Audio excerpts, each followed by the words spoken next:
안녕하세요. 책 읽는 고양이 제니예요.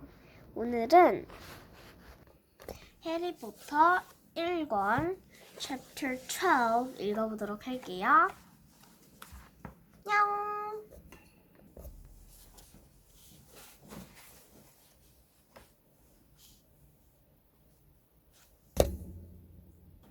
Chapter 12 The Mirror of Arisand.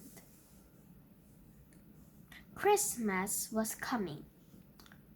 One morning in mid-December, Hogwarts woke to find itself covered in several feet of snow. The lake froze solid, and the Weasley twins were punished with the witching several snowballs, so they followed Quirrell around, bouncing up the back of the turban. The few owls that managed to buckle their way from the stormy sky to the delivery post were nursed back to health by Hagrid before they could fly off again. No one could wait for the holidays to start. While the Gryffindor common room had group hall had rolling fires, the drafty calendar had come icy, and bitter winds wackled on the windows of the classroom. Worst of all, with Professor Snape's classes down in the dungeons, was their breath that rose in the mist before them, and they kept close as possible to their hot cauldron. "I do feel so sorry," said Draco Malfoy, one potions class, "for all those people who have to stay at Hogwarts this Christmas because they're not wanted at home." He was looking over at Harry as he spoke. Crabbe and Goyle chuckled. Harry, who was measuring out Potter's spine and lionfish, ignored them. Malfoy had been even more impressed in the cricket match. Disgusted that Slytherin had lost, they tried to get everyone laughing at how wide-mouthed Tree Frog would be whispering in Harry's secret nest. Then they realized nobody finds it funny because they were all so impressed at the way he had managed to stay on his bucking broomsticks. So Malfoy, jealous and angry, came back to taunting Harry about having no proper family. It was true that Harry wasn't going to Private Drive for Christmas. Professor McGonagall had come around the week before, making the list of students who would be served in the holidays. Had Harry assigned them like once. He didn't feel sorry for himself at all. Probably the best Christmas he'd ever had. Ron and his brother were staying too, because Mr. and Mrs. Weasley was going to Renania to visit Charlie. When they left the dungeons at the end of the potion, they had a large portrait blocking the corridor ahead. Two enormous feet sticking out of the bottom and a loud popping sound told them that Hagrid was behind it. "Hi, Hagrid, wanted me help?" Ron asked, sticking to the edges. "No, I'm all right, thanks, Ron. Would you mind moving out of the way?" Came Malfoy, cold droll from the out behind them. "I'm trying to extra money, usually. Hoping to be gamekeeper yourself in the Hogwarts, I suppose. That hot tub Hagrid's must look like a palace compared to your family used to." Ron dived at Malfoy just as Snape came up the stairs. "Weasley!" Ron giggled up from the Malfoy's nose. "You're so rough, Professor Snape," said Hagrid, sticking his curious hairy face out from behind the tree. Malfoy was in Stanley's family. "Be there as it may, fighting is against the Hogwarts rule, Hagrid," said Snape silkily. 5 points from Gryffindor, Weasley, and be grateful is more. Move along, all of you." Malfoy, Crabbe, and Goyle pushed roughly past the tree, scattering needles everywhere and smarting. "I'll get him," said Ron, grinding his teeth at Malfoy's back. "One of these days, I'll get him." "I have them both," said Harry, Malfoy, and Snape. "Oh, Montreal, it's nearly Christmas. tell you what, come and wait in this real great hall. Looks a treat. So the three of them followed Hagrid and his tree up to the great hall, where Professor McGonagall and Professor Flitwick were busy for the Christmas decoration. Hagrid, the last tree, wouldn't the fur cone you? The hall looked spectacular. Festoons of holly and mistletoe hung all around the wall, and no less than 12 towering Christmas trees surrounded the room, some sparkling with tiny icicles, some glittering with hundreds of candles. How many days do you get until the holidays? Hagrid asked. Just one, said Hermione. That reminds me, Harry, Ron, we've got half an hour before lunch. You're in the library. Oh, yeah, you're right, said Ron, tearing his eyes away from Professor Flitwick, who had golden bubbles blossoming out of his wand and trailing them over the branches of the new tree. The library? Said Hagrid, following the hall. Just before the holidays? Be keen, all you? Over the working, Harry told him brightly. Ever since you knew Nicholas Flamel, we've been trying to find out who he is. You what? Hagrid looked shocked. Listen here. I've told you. Drop it. It's nothing to you what that dog's guarding. We just want to know who Nicholas Flamel is, that's all, said Hermione. Harry added. We must have been so hundreds of books already and cannot find them anywhere. So give us a hint. I know I've written it somewhere. I'm saying nothing, said Hagrid flatly. I found it for ourselves then, said Ron. Then left Hagrid disgruntled and Harry up to the library. Books under Hermione's name ever since her right to sleep, because how else would he go to find them what Snake was trying to steal?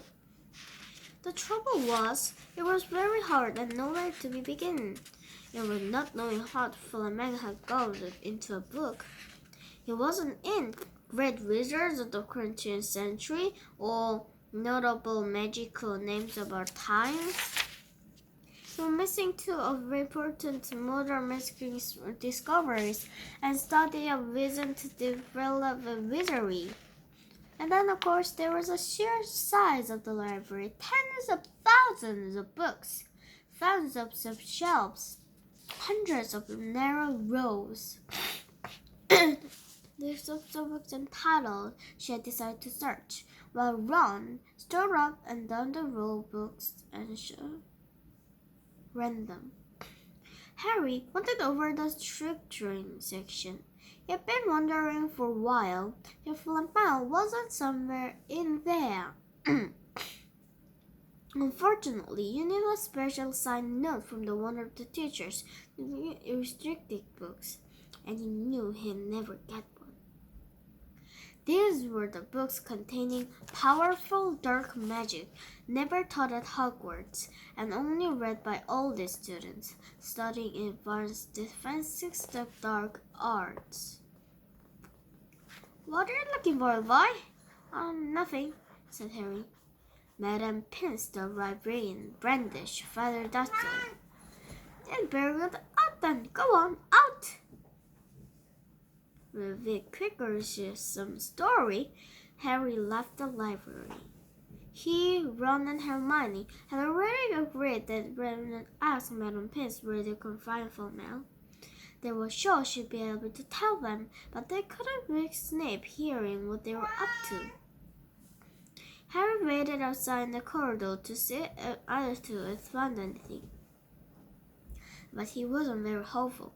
An overall fortnight after all, but they stayed only at odd moments between lessons. It was surprising they found nothing. What they really needed was a nice long search without Madame Pince breathing down their necks.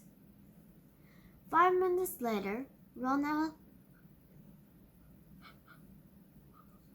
they went up to lunch. You will keep looking while I have a way, won't you? Said Hermione. And send me an owl if you find anything. And you could ask your parents if you know Flamelius, said Ron. If you're safe to ask them. Very safe, as they won't dentist, said Hermione. Once the holiday had started, Ron and Harry had too good a time to thinking much about Flamel. They had the dormitory to themselves, and the common room was far intimate as usual, and they ever to get them more armchairs than the fire. They sat by the owl, eating anything they could spear on the toasting floor, black crumpled marshmallows, and clearing ways of getting Malfoy expelled. With fun to talk about, even if they wouldn't work. Ron or soon started teaching Harry wizard's chest. This was exactly like Muggle chairs. None of the figures were alive, which made it a lot like directing troops in backing. Ron said it was very old and battered. Like everything else here, every Ron's belonged to someone else in his family. In this case, his grandfather. His old chessman wouldn't know at all. And rode it so ill that trouble getting into the who wanted. Harry prayed with trustman James Fillican had left him, and they didn't trust me at all. He wasn't a very good playing yet, but they kept shouting different pieces of advice at him, which was confusing. Don't send me there. Go to his night. Send him, if an old to owes him. On Christmas Eve, Harry went to bed, looking forward to the next day for the food and the fun, but nothing expecting any presents at all. When he woke early the next day, however, first thing he saw was a small pile of packages at the foot of his bed. Merry Christmas, said Ron simply as the scramble rang the bell and You too, said Harry. Will you look at this? I have got some presents. What did you expect? Turnips? Said Ron, turning to his old pile, which was a lot bigger than Harry's. Harry picked up the top pestle. It was wrapped in thick brown paper, and scrawled across it was to Harry from Hagrid. Inside was a roughly cut wooden fruit. Hagrid had understood quickly himself. Harry blew it. It sounded like an owl. A second, there was a small pestle contained a note. We lip-saved your message and closed your Christmas present from Uncle Vernon and Petunia. Sellotaped to the note was Pippin's pen's tips. We received your message and closed your Christmas present from Uncle Vernon and Aunt Petunia. Sellotaped to the note was 50 pence piece. That's friendly, said Harry. Ron was fascinated by the 50 pence. Weird, he said. What a shape! This is money? You can keep it, said Harry, laughing at how pleased your was. Hagrid and my aunt, uncle. Who sent this? I think I know who that one's from, said Ron, being pink and running very lumpy parcel. My mom. I told her we didn't expect the presents, and oh no, he groaned. She made you Weasley jumper. And torn up in the pastels and thick hand-knitted sweater and emerald green and a large bunch of homemade fudge. Every year's with a jumper, said Ron, unwrapping his own, and mine's always maroon. That's really nice of her, said Harry, trying the fudge, which is very tasty. His next present also contains sweets. A large box of chocolate frogs from Hermione. This only left one parcel. Harry picked it up and felt it. It was very light. He unwrapped it. Something fluid and silvery gray went slithering to the floor and it lay in gleaming folds. Ron gasped. I heard those, he said in a hushed voice, dropping the box of every flare beans had come from Hermione. If that's what I think it is, they're really rare and really valuable. What is it? Harry picked the shining silvery cloth off the floor. It was strange to the touch, like water woven into material. It's an invisibility cloak. Look at all of his face. I'm sure it is. Try it on. He threw the coat on the shoulders, and Ron gave a yell. It is! Look down! Harry looked down at his feet, but they had gone. He dashed to the mirror. It looked like them, just as he'd suspended in midair, his body completely invisible. He pulled the cloth over his head, and reflection vanished completely. There's a note, said Ron suddenly. A note fell out of it. Harry pulled out the cloak and seized the letter. Narrow, lumpy writing he had never seen before, following words. Your father left this misfortune before he died. It is time to return to you. Use it well. A very Merry Christmas to you. To a new signature. Harry stared at the note. Ron was admiring the cloak. I'd get anything for one of these, he said. Anything. Oh, what's the matter? Nothing, he said. He felt very strange. Who had sent the cloak? And it really once belonged to his father? Before he could see and think anything else, the dormitory door was hung open, and Fred and George Weasley found it in. Harry stuck the cloak quickly out of sight. He didn't like staring at anyone else yet. Merry Christmas! Harry, look! Harry's got a Weasley jumper too! Fred and George were wearing blue jumpers, one with a large yellow F on it, the other with a G. Harry's better than ours, though, Fred Harry's jumper. She always makes more effort if you're not family. Why aren't you wearing yours, Ron? George demanded. Come on, get it on, and lovely and warm. I hate maroon, Ron moaned half heavily. He pulled it over his head. I'm gonna dip your nose, George observed. I'm so pissed you don't forget your name. We're not stupid. We know we're called Vert and Fudge. What's all this noise? Percy Weasley stuck his head to the door, looking disapprovingly. He held the curve halfway through unwrapping his present, as he too carried a lumpy jumper over his arms. His Fred seized. P for prefect! Get it on, Percy! Come on! We're wearing ours! Even Harry got one. I don't want, said Percy thickly, as the twins pushed the jumper over his head, knocking his glasses askew. And you're not sitting in the prefects today either, said George. Christmas is a time for family. For Frog marched the Percy from the room, his arm pinned to his side by his jumper. Harry had never in all his life had such a Christmas dinner.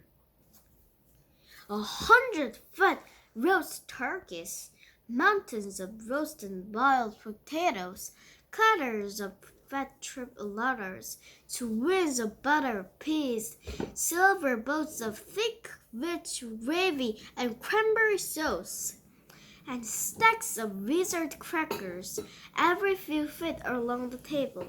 These fantastic crackers are nothing like the favorite muggle ones that Dursleys usually put with all the little plastic toys and the flimsy paper hat.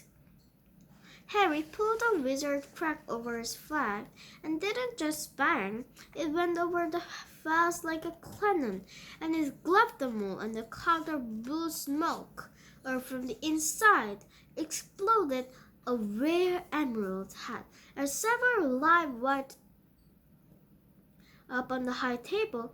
Dumbledore had swapped his point in wizard's hat for a flowered bonnet, and was chuckling merrily at a joke Professor Flitwick had just read it.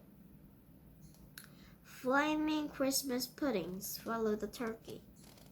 Percy mirroring book is stirred, and the soul was sicker and better thick-legged.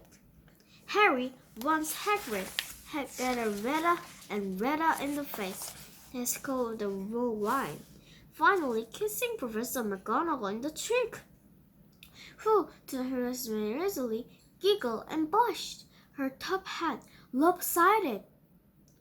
When Harry finally left the table, he was laden down with a speck of things out of the crackers, including a keg of non-explored off-numerous balloons, a growing broad kicked, and all new eared pasta. White dress had disappeared, and Harry had a nasty feeling they were going to end up Mrs. Norris's Christmas dinner. Harry and the Mrs. happy afternoon having a fiery snowball fight in the grounds, then cold, wet, and gasping for breath.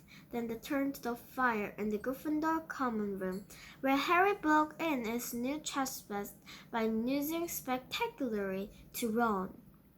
He suspected he wouldn't have lost so badly if Percy hadn't tried to help him so much.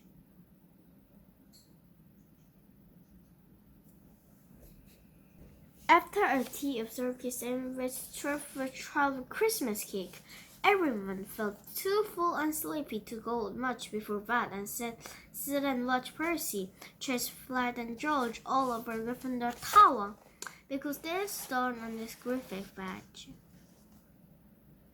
It had been Harry's best Christmas day ever. Yet something had been nagging at the back of his mind all the day.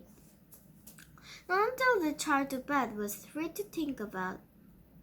The invisibility cloak, whoever had sent it. Ron, full of turkeys, cake with nothing mysterious to bother him, fell asleep almost as soon as we dropped the count of the 4-poster. Harry leaned over the side of his own bed and pulled the cloak up from under it. His father's.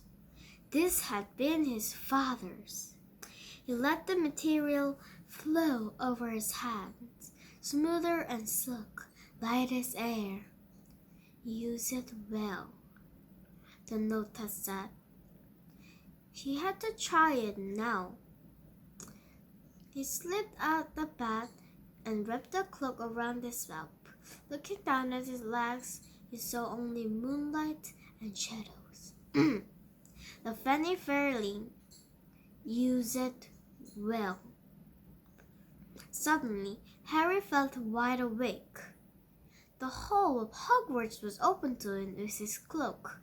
Excitement flooded through him as he stood there in dark and silence. He could go anywhere at this, anywhere. Aunt Filch would never know. Ron grunted as he slept. Should Harry wake? Something held him back. His father's cloak. He felt a distance. A first time. He wanted to use it alone. They crept out of the dormitory, down the stairs, crossed the common room, and climbed through the purchase room. Who's there? Scolded the fat lady. Harry said nothing. He walked quickly down the corridor. Where should it go? He stopped, and his heart racing, and thought. And then it came to him. There was stricken section in the library. It'd be after to leave this room with a light. It was took, find out who Phil Mel was. He set off, drawing the invisibility cloak tight around as he walked, The library was pitch black and very eerie. Harry lit up ran to see his way on the rows of books. The lamp looked as it was floating along mid-air. And even though Harry could feel his arms supporting inside, giving the creeps, the freaking section was riding back up the library, stepping carefully over the roof and separated these books to the rest of the library. He held up his lamp to read titles. They didn't tell him much. Their palely faded gold letters spelled words and languages Harry couldn't understand. Some had no title at all. One book had a dog snake on it, and the book, horridly, like blood. The hair on the back of Harry's neck prickled. And Harry imagining it, maybe not. His thought was think, whispering, was coming from the books, as though they knew someone was there who shouldn't be. He had to stop somewhere. Setting the lamp down carefully on the floor, he looked around the bottom shelf for an interesting-looking book. A large, black or silver bunion for his eyes. He pulled it out with difficulty because it was very heavy, and balancing on his knees, let it fall open. The piercing, blood-curdling shriek spanned the silence. The book was screaming. The Harry snapped it shut, but the shriek went on and on, one high, unbroken, earth-looking note. He stumbled backwards and knocked over his lamp between the loud at once. Panicking, he heard footsteps coming down the corridor outside. Duffy was shrinking back into the shelves, and he ran for it. Almost in the doorway, Filch's pale, wild eyes looked straight through it, and Harry slipped on the Filch's outstretched arm and struck off of the corridor, a brick strips still ringing in his ears. He came to a sudden halt before a tall suited armor. He had been so busy going over to the hallway, he hadn't paid attention to where he was going. The hat speakers downward. He didn't recognize his road at all. There was sudden murmur near the kitchen. She knew fire frozen and final light.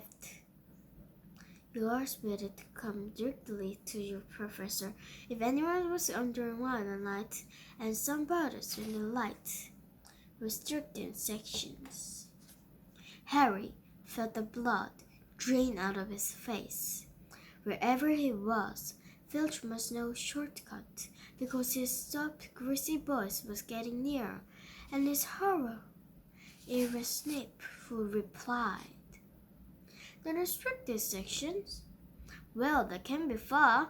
We'll catch them. Harry stood rooted to the spot of Filch of Snape, kind of around a corner ahead. They couldn't see him up close. There was a narrow corridor, and it came much nearer. They locked right into you. The cloak didn't even summit.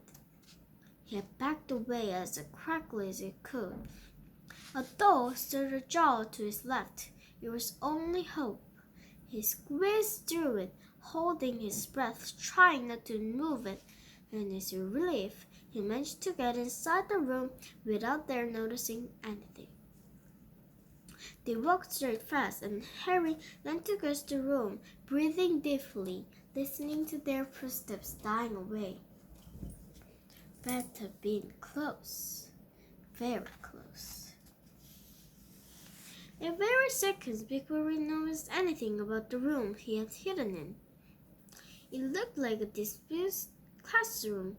The dark shapes and desks and chairs were piled against the wall. It was upturned loose paper basket. He stood against the wall facing him, with something that didn't look as even long there. Something that looked as if someone put it there to keep it out of the way. It was a magnificent mirror, as high as the ceiling, with an ornate gold frame, sitting on two claw feet. There's inscriptions carved around the top. Arison, straw arrow, wood open, crabfruit odds on Rosie. His panic's fading, as the vision knows out of Filch and Snape. Harry moved nearer to the mirror, looked at himself, and seen reflection again.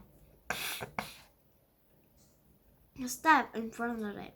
He clapped his hand to his mouth to stop himself screaming. He wheeled around. His heart was pounding in fervor furiously than the look had screamed. For he had seen not only himself in the mirror, but the whole crowd of people standing right behind him. That the room was empty. Breathing very fast, he turned slowly back to the mirror. There he was, reflected in it, white and scared looking. And there, reflected behind him, were at least 10 others. Harry looked over his shoulder, but still no one was there. Or were they all invisible too? Was he in fact in the room full of invisible people, and this mirror's trick was it reflected them, invisible or not? He looked in the mirror again. A woman standing right behind his reflection was smiling at him and waving. He reached out a hand and felt the air behind him. She was really there. He touched her. Their reflection was so close together that they felt only air. She and the others existed only in the mirror. She was a very pretty woman. She had dark red hair, and her eyes are just like mine, Harry thought, edging a little closer to the glass. Bright green, exactly the same shape. But then he noticed that she was crying, smiling, but crying at the same time. The tall, thin, black-haired man standing next to her put his arm around. He wore glasses, and his hair was very untidy. It was stuck at the back, just as Harry did. Harry was so close to the mirror now that his nose was nearly touching the reflection. "Mom?" he whispered. "Dad?" They just looked at him, smiling. And slowly, Harry looked into his faces with the other people in the mirror and saw other pairs and green eyes like his, other noses like his, even a little old man who looked as though Harry's noble knees. Harry was looking at his family for the first time in his life. The Potter